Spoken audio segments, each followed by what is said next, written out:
மலர்கள் கொஞ்சம் சாய்ந்தால் இலைகள் தாங்க வேண்டும்.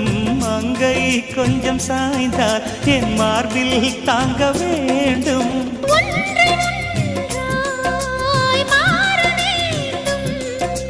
உன்னில் என்னை தேட வேண்டும்.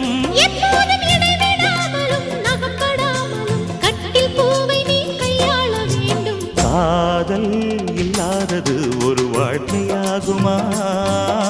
கண்கள் இல்லாமலே ஒரு காட்சி தோன்றுமா? காதல் இல்லாதது ஒரு வாழ்க்கையாகுமா?